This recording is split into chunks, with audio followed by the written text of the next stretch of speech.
Well, we want to welcome you back to the Remote Strong webinar series tonight. And I shouldn't say tonight, I should say, for me, I'm on the East Coast, so it's the evening. But for those of you on the West Coast, it's just your afternoon. I just welcome you to Defining Lanes of Responsibility and Levels of Authority. Laura Renner from Freedom Makers and Sarah Skaronsky from EOS HR Consulting joining us again and going to offer some great tips and guidance on this subject. I want to remind you that there will be some offerings before the Q&A, so please stick around for those. And also, please use the Q&A at the bottom of your screen for any questions you have, because those are really helpful, and we will answer those at the end of the webinar. So welcome, and I will hand it over to the ladies. Thank you. Thanks, Jenny. Thanks, Jenny. Hi, everyone. Welcome back again. My name is Sarah Skaronsky. I'm the Principal Consultant at EOS Human Resources Consulting. We offer HR services and outsource, act as the HR department for small businesses that are growing and adding employees and need to understand the best practices in managing their employees. And my co-facilitator today is Laura Renner. Hi everyone, I'm Laura Renner and I'm a veteran of the Air Force and also a reservist in the Air Force now. And about 5 years ago, I started a business called Freedom Makers, and it's basically a virtual workforce for small businesses. We pair military spouses with small businesses to support really any type of back office or operations work that can be done from home. And so because of that, we've been completely virtual our entire lifespan, and we've worked with a lot of business owners on how they can work with their virtual workforce. And so we've built out a lot around how to run a remote team. And that's how this webinar came to be, Sarah and I partnering together to share our expertise. So far, as many of you know, we've been offering a part of a series, a Remote Strong series. So this is our 5th episode, if you will, or webinar in our series, and that's around authority and responsibility, but they all fit together to form a remote strong practice in your company. And so they're all kind of tying in together and building on each other. So we're trying to demonstrate that here. So today we're talking about responsibility and authority, and starting off with levels of authority. And really that's the key component of this is balancing the need for work and your trust in your employees. We have 3 aspects we want to cover today within the levels of authority area of our topic, and that is the 5 levels of delegation, how to balance it all, and then we have a couple stories we want to share with you that really drive home what we're trying to point out with the first 2 topics. So the 5 levels of delegation, you can Google that. It's a common thing that comes up. A lot of, I think, business consultants and coaches like to take credit for it, but I love it. And basically what it comes down to is level 1 is do exactly what I asked. Let me show you exactly how I've done it and do these steps in this order type thing, and then let me know when you've done it. And level 2 is a little bit more than that. It's, go ahead and do the research, but don't make a suggestion, don't make a decision, just come to me with your research. I'll determine the next steps and I'll let you know what I want you to do next. Then level 3 is, okay, go ahead and do the research, make a suggestion, but I will still let you know what the next steps are based on your suggestions. Then you have level 4 where it's do the research, make a decision, tell me what you did. And then level 5 is, I don't even need an update. I trust you completely, take care of it. It's yours, it's completely yours. And so you can, when you start to look at the different tasks and responsibilities that you have in your company, you can really start to outline, okay, that's a level 1, that's a level 3, that's a level 5. And it really comes down to what you prefer. 1, in the kind of person you want to work with, but 2, in those specific tasks, right? Like you might not like marketing, so you're going to want a level 5 person doing it, right? Or you might be like Sarah, who loves it, so you really don't want to let it go maybe. And so then you might have a level 1 or level 3 person doing it. So it's really a lot about your preference, but also your strengths and the needs of the task. And along with that, understanding that people can move within these levels. So you might start somebody at a level 1 and they might grow to a level 3, or you might start them at a level 3 and they might grow to a level 5. But you want to be careful on what levels you're okay with and how that's going to work, because you don't want to disrupt the person and what they're asking and what their activities are. If you're expecting a level 1 and they're a level 5, that might not be a match.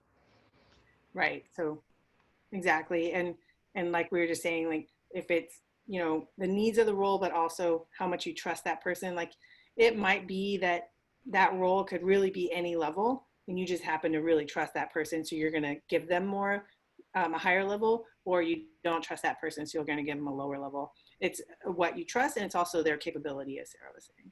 Right. And just a quick example of this that's coming up for me right now is I have two young, early 20s, a niece and a nephew. And when they come to me and they ask if I have any work for them to do, that is a level 1 work. that is work that I'm going to make sure that they know exactly what to do. They are checking in with me every step of the way. They are, I am keeping on top of that because they're new. They're very green to work life. They're very green to the type of work we're doing. And as much as I love them, I don't trust them with that type of work. But other people, can come in. Like we have a new employee in our staff who I actually have known for 20 years, and she came in and I was already at a level 3 with her. And so it's really, it's based on the role, because I knew that's what I needed to be at with that person, but it's also where I feel I trust that person and what the knowledge is for that person. Right, exactly. And to add to that, I've seen that where a business owner will say, you know what, I'll just hire an intern because it's free, which it really shouldn't be free, but we won't go there. That if you need help on that, we can go back to the legal. Right. And so, but even if they are legitimately paying, it's still going to be really cheap, right? So they're like, oh, I can get help by just having an intern that they may or may not think should be free, but also will be at a lower cost. But that is someone who's brand new to professional work. And so they really need to be at level 1. And I think sometimes business owners lose sight of that because they're focused on the cost that they're going to save by hiring an intern. Yes, and I had an old mentor who would say, do you want to do it right the first time? Like people never can afford to do it right the first time, but they can always afford to do it over again. Right. And wouldn't you rather just get it done right the first time? Right. Much less expensive. Exactly. But to dive deeper into that, you probably could sense that Sarah and I were kind of alluding to this balancing act where, yes, it is about the needs of the job, but it's also about your level of trust in that person. That said, I also have come across a lot of business owners who will say, you know what, I'd like to start them at a level 1, and then they can sort of earn their way up once we develop a relationship and a rapport. And I think that works to a certain extent, like maybe 1 to level 2, 1 to level 3. But it's hard to get someone from a level 1 to a level 5, unless they're like your niece and nephew where they're in their early 20s and they're learning.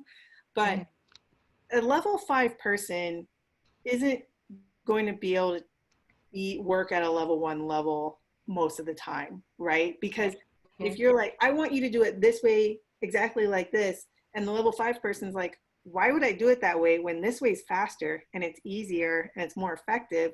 They're not going to do it your way. They're going to do it the way that's faster, but then that's really frustrating to you because you want it done this way. And I've seen that happen a lot. And because of that, within our company, we match based on the client's preference for level of delegation and what the freedom maker is capable of doing, because that mismatch has been really frustrating to our clients and to our freedom makers. And so so that's part of that balancing act, is really stop and consider, if you're wanting a level 5 person, but you want them to start at level 1, be cautious of that, be wary of that, and maybe start them at level 3 instead. And then they can, like, maybe 1 or 2 level difference, but not going from 1 to 5, or even, and if you find someone that you want at a level 5 and you're treating them like a level 1, that's a whole nother issue where then that's just not a good fit. Right. And it's all about that balancing and having somebody not only who can do the job, who is the right person, but that you trust. And as a small business owner, we don't have the luxury of having multiple levels and having people sort of hidden underneath levels of management. We really need to have a personal trust with the people that we're working with on whatever level it is. And it may be that that person is a level 1, and that's completely okay, as long as you know that this is the right person to be doing level 1. And as Laura was alluding or was speaking to, if they're at a level 5 mentality, but you are treating them like a level 1, they're constantly going to draw outside the lines and move outside that circle for you, and you're going to lose trust in them. And not that they're a bad person, but they're just not right for what you're looking for. Preach. So to speak to that, we have a couple stories, and the first one specifically speaks to that is a previous employee that I had to work with, and it was somebody who had all of the right skills, who had all of the right information and knowledge and background, but when it came time to coming in and working in our environment and the structure that I had set up, it was not a good fit, and I needed her to be at a level 3, and I found myself holding back from not only letting her grow to a level 4 or a level 5, but actually taking things away from her because it just wasn't right. It just wasn't the right fit for us. And that became not only frustrating for me, and I'm sure for the employee, but also for my staff, who could see that I was taking these things off her plate, or that I wasn't allowing her to take things on. And they noticed, because there was a friction. It caused, again, when you're dealing with a small group of people, it's hard to hide that friction. It's hard to hide that distrust, and it started showing up in other ways. And so we had to be very conscious and very careful. And ultimately, I had to make the decision that it just wasn't the right fit, and I wasn't going to be able to get her to that next level. So those are hard decisions to make, but you really have to look at what is in the best interest of the business, especially, I'll say it, I feel like I've said it many times already, but when you are a small business, you can't afford to have people who aren't the right fit. You spend so much more time managing them. You spend so much more time and energy correcting mistakes or doing things over. And that's just not the time or the money that we have as business owners. Mm-hmm. And even I, as an outsider, saw it too, where you were working much longer hours. And part of it was you were doing work that you wanted that employee to do, but also you were spending so much time training that person, and yet also not giving them more responsibility. So it was like double whammy to your plate. And I could see it as your friend and outsider and business partner, that it was having that impact on you, and it was draining you rather than uplifting you. Yeah. Okay. And then my story, and this came from a mentor of mine, and really kind of what sort of defines this whole webinar from my perspective.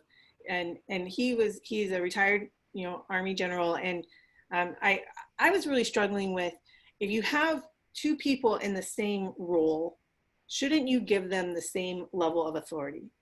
And I was really struggling with that, because in my case, there was an employee who was killing it, loved her to death. She's at a level 5, and that role should be a level 5, but it could go down to level 3 depending on the person. But then in previous people who had filled that role, they were not at a level 5. And so in my mind, I was really struggling with, how do I reconcile that, particularly when there's two people in that role? Can one person be at a level 5 and one person be at a level 3? Is that okay? Is that fair? And I shared with him that concern. And he said, if you think about the military, right? There's a rank in the Army and the Air Force. It's a lieutenant colonel. It's pretty high ranking, like a mid to high level management, or even high level management, that you get there about maybe 15 to 20 years in. And he's like, on paper, theoretically speaking, they've all had the same amount of education, the same kind of education. They've all done the same amount of work experience to get where they are because they're all the same rank. And in a unit, there's usually, you know, a focus, right? Whether it's communications or not marketing, I'm blanking on military units, but, you know, a specific thing that unit focuses on. And so they all have that same work experience, that same leadership experience, same education experience and things like that. So theoretically, they should all be the same and they should be at the same level of authority. And he's like, but some you just trust more than others. Some you just have more chemistry with than others. And that's okay. And so you can have different levels of authority for the commanders working for you based on your levels of trust, even though they're in the same roles with the same amount of experience and education. And that really struck a chord with me about, even if they're in the same role, you can have different levels of authority. And it really comes down to that level of trust with them or that chemistry. But also, like I said, it's not going to be a big range, like level 1 to level 5 difference, but it might be level 3 to level 5 or level 3 to level 4 type difference. And so hopefully that helps clarify what we're trying to say around levels of authority. Yeah. All right, and now we're going to shift to the other side of our topic, which is lanes of responsibility. And I'll let Laura set the image for you. Okay, so yeah, so imagine that you're driving down a multi-lane freeway and there's a car that keeps, like, maybe they're looking at their phone or they're just falling asleep or they're just not a very good driver. So they keep kind of swerving into the lane next to them, right? And so now you're behind them. And so what are you doing? You might slow down, you might just keep an eye out. Or what if they're like right next to you and they swerve? And so now you've got to react quickly, right? You got to get out of the way. So you might honk, you might swerve to avoid, but then emotionally too, you're like angry, you're scared, you're really amped up, right? Because now your adrenaline's rushing and your cortisol is releasing and you're like, I got to deal with this. So then what might you do? You got to think about, okay, how can I safely get around this person? So do I just hang back until they leave? Or do I, you know, wait until they're steady for a little bit and then speed around them? Like, you know, you have to assess the situation and then you make a decision about what you're going to do, right? So before you're just chilling and then you come across this car that's causing an issue because they're not paying attention. And now you have this heightened sense of awareness while you're trying to figure out how you're going to deal safely with this driver. So then what does that cause? Maybe it leads to everyone slowing down. I've seen that before, you know, where like someone's like driving crazy and everyone else were like, it's gonna hang back a little bit. Everybody backs up. Everybody just kind of eases off the gas. Right. We all are waiting to see the accident happen before us. Or it might even be that an accident happens, right? Yeah. Or like when you see the person who's like, zoom, zoom, zoom, thinking they're Fast and Furious, right? Which I'm not saying that I've done that, but you know, everyone just kind of like, whoa, let's slow down here, hang back. I was on the freeway a few weeks ago and there was a high-speed chase going down. So this car goes flying by and then like 5 or 6 highway patrol go flying by. But all of them, the highway patrol and the car that was fleeing, were just going like this. And we're all just like, all right, yeah, hang back, slow down here. And so, yeah, so that leads to, as I was saying, that heightened stress, that awareness, right? It kind of reminds me, so there's this time where I was driving and I was on the freeway and there was an exit to another freeway. And I'm like in the far right lane and this car cuts me off so that they can exit to go to the other freeway. And so because of that though, like we're both basically going the same speed while they go on their exit because, you know, it's a freeway, so they're not going to slow down for their exit. And I'm like trying to like get their attention to give them a dirty look. Now, because I don't do the hand signals or yell or whatever, I just like to give dirty looks. So I'm like trying to look at them to give them a dirty look. And then I look forward and there's a car in front of me that's going maybe 30 to 40 miles per hour slower than me. And I had to slam on the brakes super hard to avoid hitting that car. You know, presumably the car behind me couldn't see the car in front of me, so they didn't know that person was going slower, so they had to slam on their brakes. I'm like, man, because I was distracted trying to give someone a dirty look, I could have caused a multi-car accident. Like if I hit that car in front of me, it could have hit the car in front of them, and the car behind me could have hit me. Like it could have been really bad. But at the most, I just had my heart racing while I slammed on the brakes and was like begging, please don't let me hit this car. And so just that, just heightened, or just shares, you know, that heightened stress, that heightened awareness, the sort of like, even afterward, I was like, okay, you know, we gotta slow. So then of course I drove a little slower. I'm like, it's like pen, right? Whenever you do something stupid, you drive a little slower. Make sure you're looking forward and checking your rear view mirror. Yeah, exactly. So all of these stories about driving and being on the road and crazy drivers, what does this have to do with the workplace? And what it is that when people aren't clear about their lane, they swerve. So just like the examples of somebody who's, you know, checking their text or checking or looking at a map or something, and they're not paying attention and they swerve into your lane, it doesn't just affect them, it affects everybody else around them. And suddenly everybody is swerving to try and figure out, okay, well, I thought I was supposed to be handling that, and now this person has swerved into my duties, and I'm not sure what I'm supposed to be doing. And do I back up? Do I completely, you know, take off the gas and just not do anything? Do I push forward and aggressively say, hey, that's my role? Do I just kind of swerve to the side and say, okay, well, I'll let them take on that and see what happens? But ultimately I'm responsible for that. So where does that fit, and how does that fit in terms of managing that process and me? How is my manager going to look at me if it looks like I'm not doing my job? So all these things can be happening when somebody swerves into your lane. And it goes back to that, how we talk about fog and friction. You know, if people aren't staying in their lanes because they don't know where their lanes are, or they just aren't staying in them, now you can't see as clearly, and you have that friction. And so what does that do? What we said, everyone just slows down, right? Yeah. So everyone slows down, or there's an accident, which in a business would be sort of like a critical failure. You drop the ball for a client or something like that, where something didn't get done. And so those things are similar to traffic jams or traffic accidents or just general slowdowns. And it's that same concept. When people aren't clear which lane they're supposed to be in, you get all those swerves that cause the slowdowns and the failures. Right. And even if the lanes aren't clearly marked, we've all been on that, where we're driving down a street and it's like, where's the lane? Or in a blizzard, right? Where's the lane? We can't see it. So what happens? Everyone drives slower. And so then there's that, you know, you could be getting more bang for your buck if people were moving along at the right speed. And so when we're talking about lanes in your business, it could be by, it's generally by function. It could be that you have different departments. So you have a sales department, an operations department. You could also, but you also need to know that those departments are not necessarily going to be as clear when you look at it from a 10,000 foot view in a small business, because everybody's kind of helping everybody else out. But that doesn't mean that you let those roles be any less clear. Mm-hmm.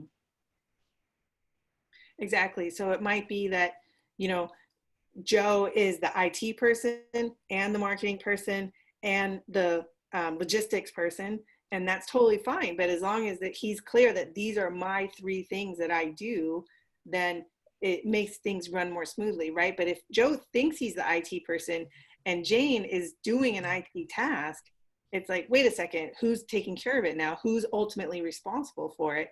And there's that lack of clarity. And so even when you have multiple people handling multiple things, by defining what they're responsible for and honoring that, that's where you can really get some good traction in place. Right. And it's important to also recognize that when you have people who might be doing some things that are operational, like IT or marketing, and they're also doing some things that are client facing, like consulting or some other functions of your business, that those, even though that one person is doing that, you have it very clear that these are this is a function of this particular job. And so these marketing items are a function of this particular job, and these client facing functions are for this job. But if that gets split, so if that person were to leave and now you replace them and the next person doesn't like marketing, so maybe you just give that person the client facing jobs, but you already have that lane well defined, and you can easily take the marketing role and either assign it to somebody else, or maybe you're growing and you hire a marketing person, but keeping those separate and strictly defined so that everybody can stay in their lanes as they're supposed to. Right. And I want to share this IT services story as well, and then we can go more into how you define those, especially when you have one person doing multiple ones. But the flip side of that too is you might have one person doing too many, and it's because they're a level 5 and you trust them completely, right? So there was this company that I knew of where they had this one employee. He had been with them for maybe 10 years. He was a level 5. He was like the right-hand person. They trusted him completely. They ran everything through him, and then he left. And that business folded within 6 months. And so it's just one of those things to think about, like, especially in light of what we shared about with levels of authority. If you have a level 5 person, it might be easy to just put so much more on them because you trust them, but then that means the lanes of responsibility aren't clear, and it's also a potential huge blind spot in your business. Yeah. And so, yeah, so one of the things to think about when you're getting started with defining the lanes of responsibility is maybe start by splitting into 2 buckets. One is the managing of the business. So that's the all the back office stuff, all the operations, all the marketing, like all the support functions, and then the actual delivery of the service or product that you provide for your clients. So the building and shipping, or building and delivery of a product, or the consulting service, or whatever you're doing for your client. So that's an easy way to start. And like, how do you want to split those out, and who do you want responsible for those things? And so, and another thing is, you can even sort of, you want to make sure you're focusing on the position and not the person. I think that's another slide, right? That's the next slide. And so, yeah. Go ahead. So definitely you want to make sure that as you're documenting things out, and this is something in HR that we strongly advise whenever people are creating job descriptions, is that you create a job description based on the job, based on what the tasks are for that job, and not create a job description around a person. So if you have, and this is what we see all the time with our clients, is you have an office manager, and that office manager is doing HR duties, and they're doing bookkeeping duties, and they're doing ordering of supplies, and they're an executive assistant. But as you grow, where do those lines meet? So, you need to make sure that you have those lanes set out for each of those roles. So what are they responsible for as a bookkeeper? What are they responsible for as the HR person on site? What are they, what are those responsibilities, so that when you do need to split them, you can easily pick up those responsibilities and move them to another person without there being any confusion of the original person swerving into that lane thinking, I'm still supposed to be doing this. Exactly. And, and going back to that too, as a small business, it might not be that clear where the lines are, and that's okay. It can be like a thick, blurry line, and maybe with some, it doesn't have to be a strict, like crisp, clear line, and I've said that to my team. I'm like, this is sort of that gray area, but as we grow, that line will become more clear and more crisp. But for right now, we kind of have this like gray zone, and I'm not sure if it should be this person doing it or that person doing it, but we generally know, and we'll get more clear as we grow and as we figure it out, right?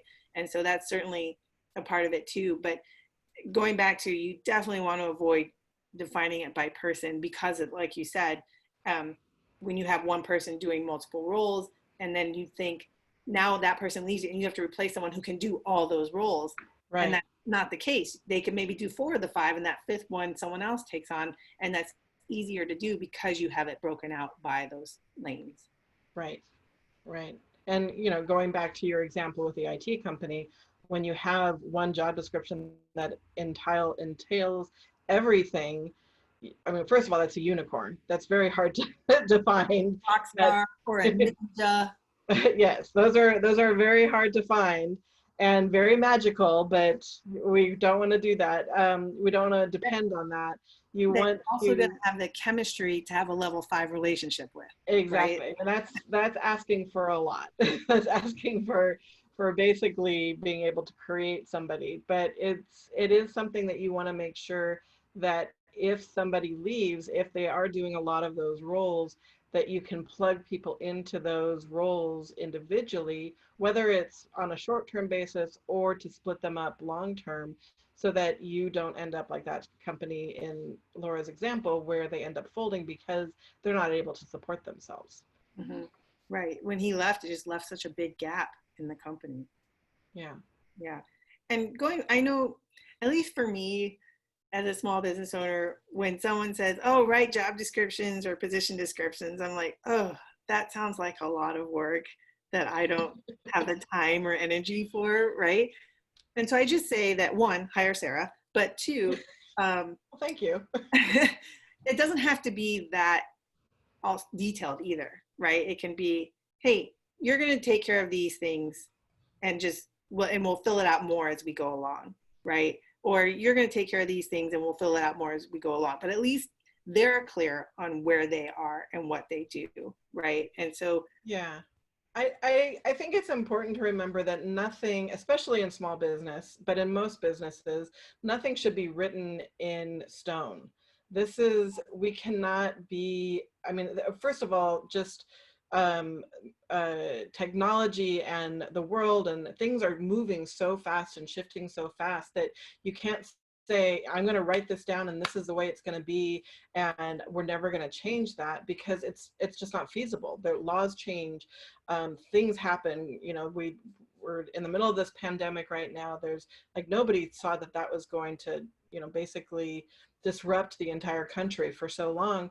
And so we need to make sure that we can be nimble in that, and that we can add things as we go. Even as were preparing this presentation and practicing this presentation last night, there were bits that we have a checklist that we go through. We have a checklist. We go through the checklist. We make sure we know who's responsible for what. And in the middle of it, it was like, oh, we forgot to add this item to the checklist, and it didn't get done. And so we were going in and adding that item to the checklist, so that the next time it's not okay, who remembered to do it, it's on the list and we know. But right. I think almost every week we add something to the checklist, and every time we do it, because as you finesse the process and go through that task list, it becomes more and more evident. You start with the really big chunks, and then you realize, oh, okay, let's define this a little bit better. Let's make this more clear. And really getting to a point where anybody could look at that list and be able to run through the steps without a lot of training, without a long up speed. And I'll say, like, you added your new employee to our checklist to help out. And from my perspective, it's pretty seamless. Like, there wasn't, you know, I don't know how much time you spent training them, but like from me, it was like, okay, great. They're in there now and they're doing things and I see them checking it off, and perfect, you know? And so, yeah, it was because we had those lanes clearly defined, it was very easy for the next person to step in. Right. And it was one of those things that I just knew to do, that used to be assigned to me. And suddenly my new employees didn't do it. And I was like, oh, I didn't tell them to do it. Yeah. So yeah. Exactly. So there was a little bit of that fog, right? The fog where it wasn't clear, Mm-hmm. but then now it's cleared up, right? And so exactly. And I'll just add one more story too. So at Freedom Makers, you know, we have our internal team that runs the company, and every quarter we come up with the initiatives we want to focus on for the next quarter. And then we always have people sign up to be champion for whatever initiative. So whatever they're the champion of doesn't necessarily have to fall within their lane. They're just the champion of it. So they're just making sure it's moving along. And so we had one where we wanted to offer more training to our Freedom Makers, and no one wanted to be the champion.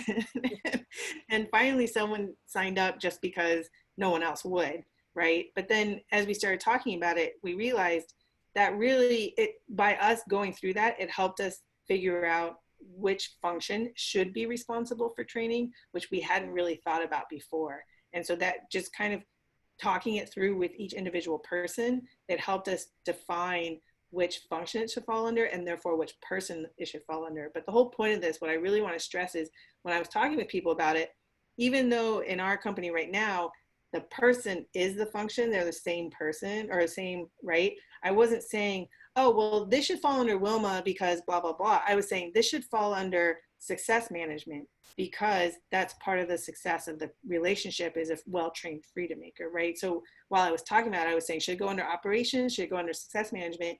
And I was saying that instead of the names of the people because it wasn't about the person who was good enough to do it, which they were both would be perfect at doing it, but rather which function should it fall under? And so that's always what I'm thinking about with lanes of responsibility is it doesn't matter the person, it matters the function that it should fall under. Right.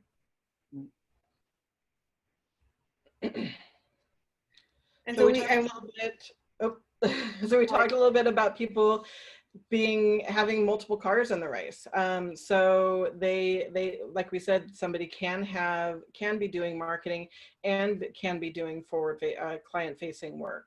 But it's important when they're given those tasks that they still maintain that lane and stay in their lane for that task. And so again, they can have marketing, maybe they're helping with bookkeeping and they're doing client facing work, but each of those are separate lanes. And so they shouldn't really bleed over. So the time that they're spending doing the work for one in one lane should be very specific and very consistent, so that it doesn't create that fog and the swerving into different lanes. Exactly.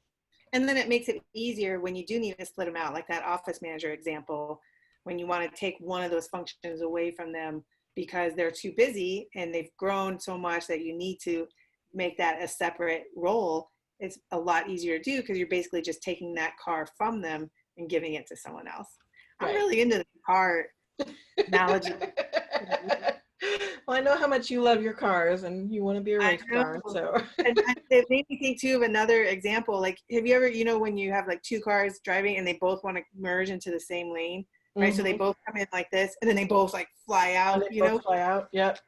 It's kind of that same idea where you could have two people thinking they're going to do a task, and then neither one of them does it. So then the task falls through the cracks, right? So it's such a perfect analogy. It is. It works really well for defining the lanes of responsibility. And so I want to finish with this story about a salesperson I spoke to recently, and he very much thinks in this way, and it struck me at how clear he was able to share it. And so he was talking about hiring us, and he literally all he does is a sales. He's part of a company, right? So he's not managing the company and wearing 18 different hats. All he focuses on is sales for this company. And he goes, there are 6 steps in my sales process. One is researching the leads, then developing the leads, then nurturing, and then closing, and then onboarding, and then maintaining, right?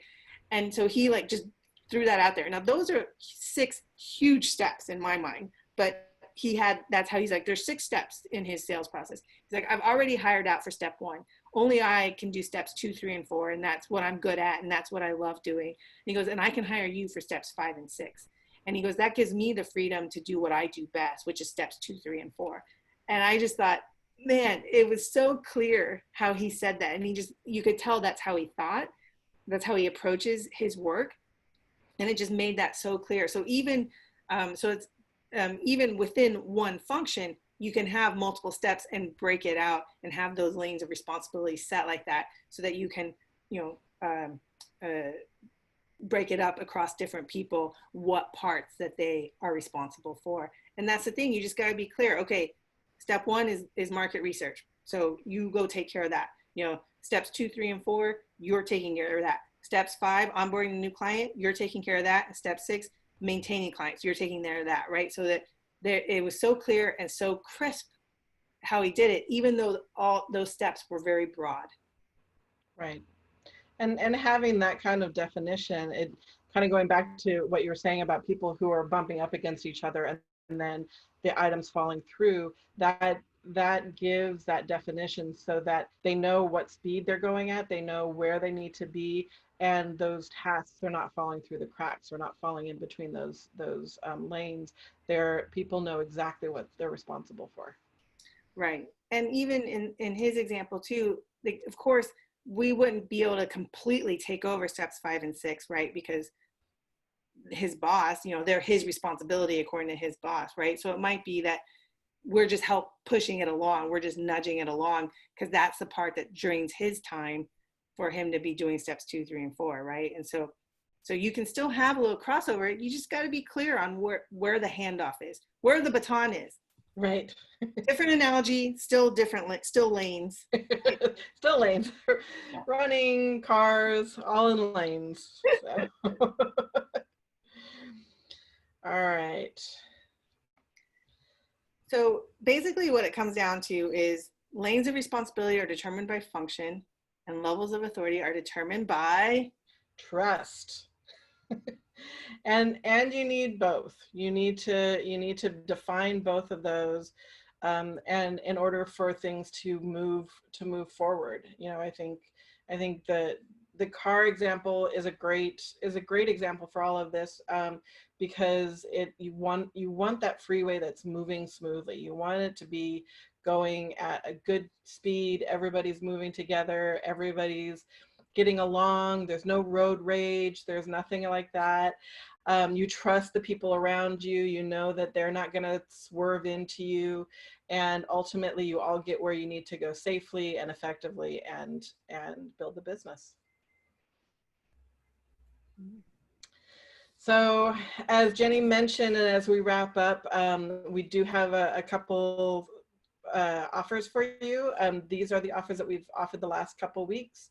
We are still at EOSHR, we're still offering the pandemic policy package. I want to reiterate again that the FFCRA documents and the policies with that, which is the Family Friendly Coronavirus Response Act, it's a mouthful, which is why we say FFCRA, is 2 paid sick leave and paid leave acts that all employers with up to 500 employees are required to offer through the end of December 2020.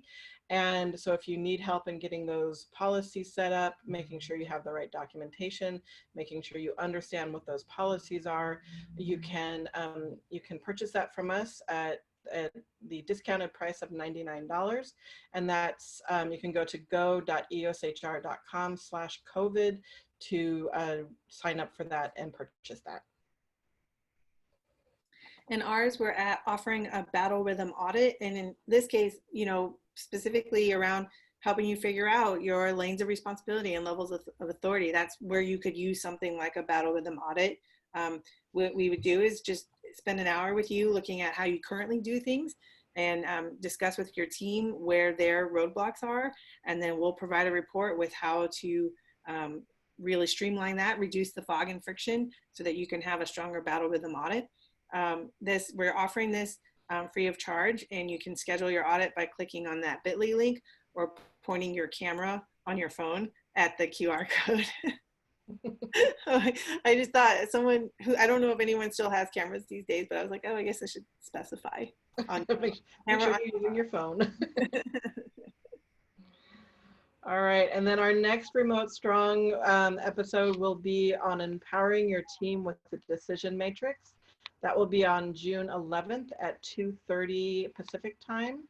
And we hope that you can make that. You can go to go.eoshr.com/decisions to register for that. Or again, we have the QR code on the screen if you'd like to sign up that way. And at this point, we'll open it up for any questions anybody has. Okay, ladies, great information. Suzanne has a really good question, and this was actually something that I was thinking about during your presentation. As an employee, what should I do if I feel like I should be a level 5, but my manager is delegating tasks to me as if I was a level 1? think this is a really good question. It was actually, I was really thinking about this too, Suzanne. So, see you, ladies. What are you saying? Well, no, I'm just kidding. So, Sarah, I'm going to let you answer that, but I will share when Jenny first started, I considered her a level 5 and she did not know that. So she kept telling me everything she was doing. And I was kind of like, yeah, that's great. Thanks. You know, so eventually she just stopped telling me. Well, I still start our meetings going, okay, well, that's all done. If you have any questions, let me know. Well, yeah, and I think to speak directly to Suzanne's question, I think that you know this is where that communication breaks down and that trust breaks down. And so from the employee side, just as from the manager side, it's important to address that right away. So if you think that you are a level 5 and you're being treated as a level 1, you need to address that as quickly as possible and find out, because maybe this isn't the right fit. Maybe it's not the right job for you. If the manager, you know, said, yes, it's going to be, yes, I'm going to give you all of this responsibility, and then they're micromanaging you all the way along and you can't get any work done and you feel like you have no authority and no autonomy to kind of spread your wings and be creative, which is, I think, is what a level 5 really is they want that autonomy to be able to be creative, to think outside the box, to come up with good ideas, and to sort of bring that back. And but if somebody wants something done a certain way, that may not be the right fit for you. And so it may come to a compromise where it's sitting down with the manager and finding out, like, if this is what you really want, you know, is there any leeway where the manager can give some more authority, delegate some more to the employee? Or if it's really not working, then it might be something that you have to, unfortunately, look for a better position for yourself. It's always about that fit and that trust, and it's not always going to fit 100% of the time. It reminds me of, so one of the adages we hear in the military is, you know, when you're getting out and transitioning to a civilian job, they're like, the great thing about being a civilian is you can quit. The flip side of that is you can be fired at any time, right? And so I remember one of my first assignments in the Air Force, I had a micromanaging boss, and basically, and we were public affairs, so we were writing a lot of press releases and articles and things like that. And pretty much everything I wrote, he would rewrite. And but I couldn't quit. I couldn't, you know, because you can't quit in the military. So I basically just stopped trying, and I would just slap something down and give it to him because I knew he was going to change it anyway, and he never even noticed the difference, you know. And so that's how I dealt with it in the military. And then when I had a corporate job, I went to ask my boss. I'm like, the lanes aren't clear, you know, how are you wanting me to do this, or what are you wanting me to do? And eventually I left the job because it just wasn't a fit with the chemistry with that manager.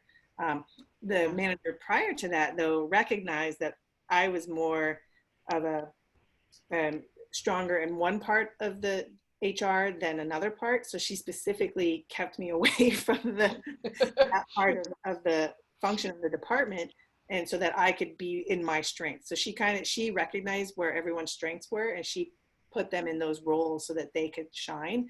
And so when you have a good fit like that, it works too. But yeah, I just wanted to share some personal stories about how making it work as an employee to a manager.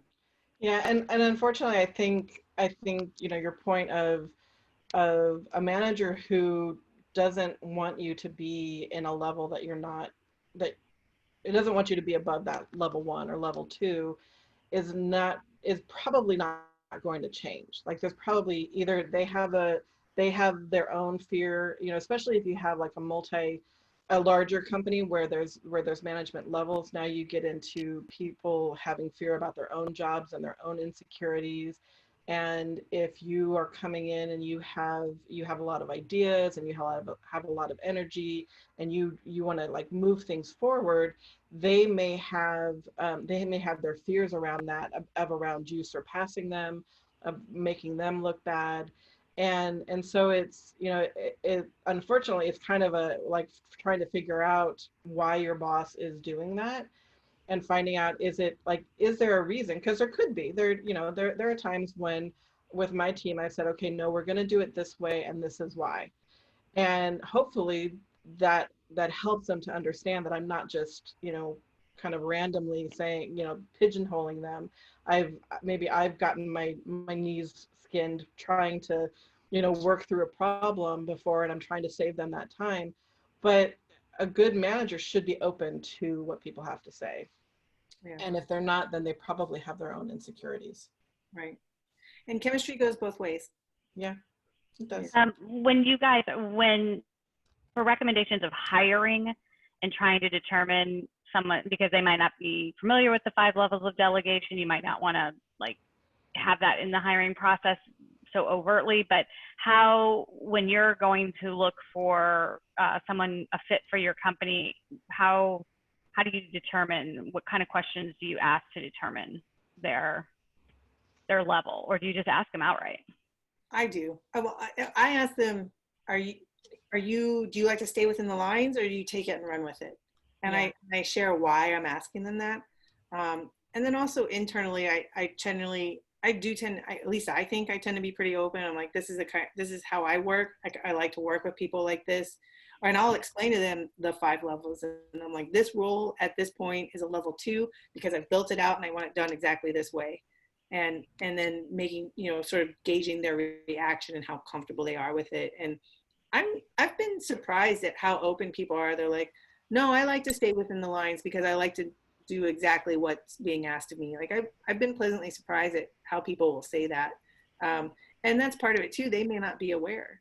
But I think also saying it up front, then it's easier to have the follow-up afterward. Like, hey, I'm looking to hire someone at a level 5. We're probably going to start at level 3 and work our way up. And then when you say that, then you can go back later and it's easier to say, you know what, I don't think I'm just going to get to level 5 with you.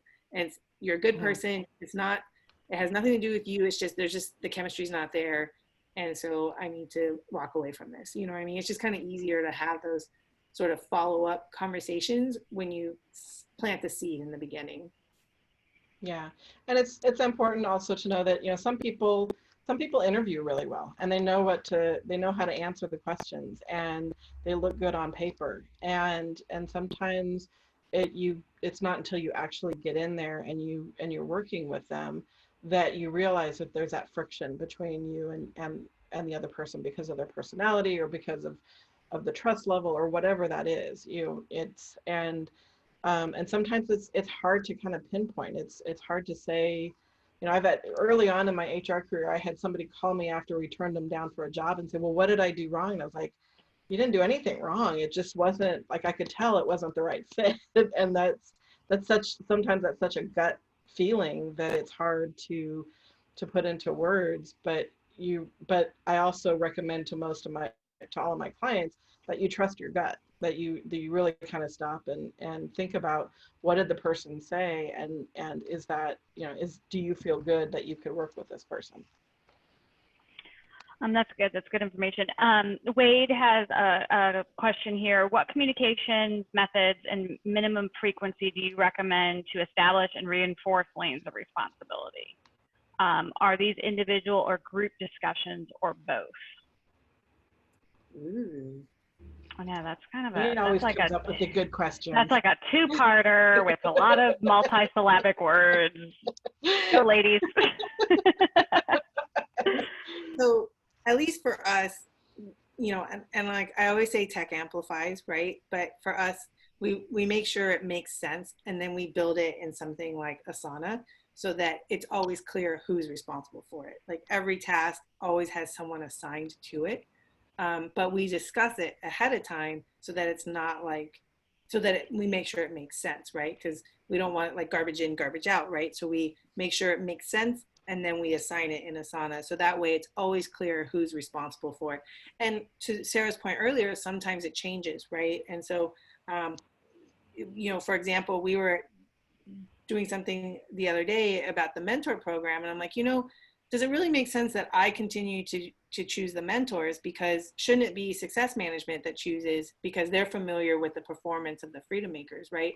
And so we can always shift it, but we're always making sure it makes sense. And then we track it in Asana so that we don't forget who's doing what. And then, oh man, I forgot the second part of the question already. Are these individual or group discussions or both?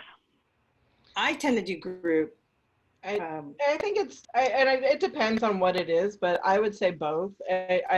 Because there are some things that that individually you need to get somebody on the right page, but sometimes you do need to have a group conversation of like, does this make sense? Does this you know, or if I'm asking you, because even like the example I gave about last night, we missed a step, and that was sort of a group think of, you know, going through the process, and sometimes you have to kind of walk through the process, and that takes more than one or two people. Sometimes you have to have somebody else that says, well, did you think about this, and what about when this happens, and kind of having those what if conversations to really dig into that process and make sure that you have you're covering as many steps as possible. I don't think you can cover all of them, because that would just take too much time.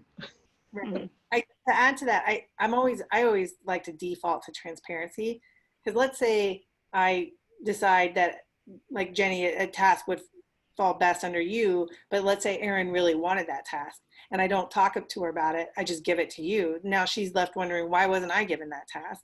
I really wanted it. I think I would have been good at it, right? So I tend to just default to transparency, where plus I'm an extrovert, I tell everyone everything, but I just feel like if I'm thinking I'm going to assign something to you, then I tell everyone else, and then they can say, wait, why is it going to Jenny? I think it should fall under me or whatnot. And so generally I just tend to default to transparency as well. No, that's good. Well, that's good. Well, that answers all of our questions, ladies.